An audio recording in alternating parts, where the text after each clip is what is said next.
India മുന്നണിയിലെ നേതാക്കൾ അയോധ്യ രാമക്ഷേത്ര പ്രാണപ്രതിഷ്ഠാ ചടങ്ങ് നടക്കുന്ന ജനുവരി 22-ന് നാലാളും നാല് വഴിക്ക് പോവുകയാണ്. അയോധ്യയിലേക്ക് ഇല്ല എന്ന് ഉറപ്പിച്ചു പറഞ്ഞ നേതാക്കളെല്ലാം തന്നെയാണ് ഇത്തരത്തിൽ നാല് വഴിക്ക് പോകുന്നതും. അതിൽ രാഹുലും മമതയും അരവിന്ദ് കെജ്രിവാളും അടക്കം ഉദ്ധവ് താക്കറെ തുടങ്ങിയ നേതാക്കളൊക്കെ പല വഴിക്ക് പോവുകയാണ്. ബിജെപിയുടെ രാഷ്ട്രീയ ആയുധമായ അയോധ്യയിലേക്ക് പോകുന്നതിന് പകരമായിട്ട് രാജ്യത്തെ മറ്റു ക്ഷേത്രങ്ങളിൽ ദർശനം നടത്താനാണ് ഈ നേതാക്കളുടെ തീരുമാനം. പ്രതിഷ്ഠാ ദിനത്തിൽ അയോധ്യയിലേക്ക് ഇല്ലെന്ന് ശരത് പവാറും അരവിന്ദ് കെജ്രിവാളും വ്യക്തമാക്കുകയും ചെയ്തിട്ടുണ്ട്.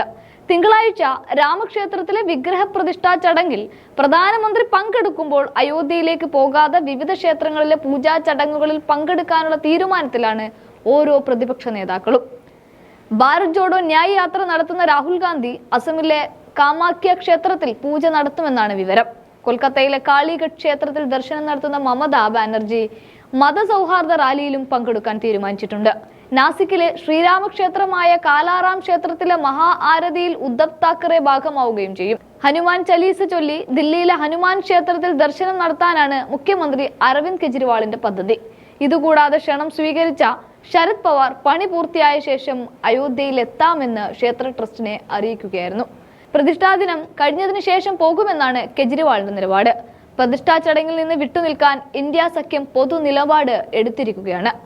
അതേസമയം ബിജെപി ആന്റി ഹിന്ദുത്വ പോസ്റ്ററുകൾ ഉണ്ടാക്കി അതിൽ ഇന്ത്യ മുന്നണിയിലെ നേതാക്കളുടെ തലയൊട്ടികൾ പരിപാടികളാണ് നടത്തിക്കൊണ്ടിരിക്കുന്നത്. പ്രതിപക്ഷം രാമനിൽ നിന്ന് അകന്നു പോകുന്നു എന്ന് സാധാരണക്കാരെ വിശ്വസിപ്പിക്കാനായിട്ടാണ് ഇത്തരം കലാപരിപാടികളിലേക്കൊക്കെ അവർ നീങ്ങുന്നത്.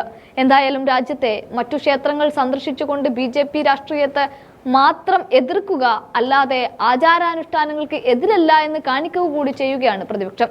അതുകൊണ്ടുകൂടിയാണ് അയോധ്യയിലെ പ്രതിഷ്ഠാ ദിനത്തിൽ മറു നീക്കവുമായി പ്രതിപക്ഷം രംഗത്ത് വരുന്നത്.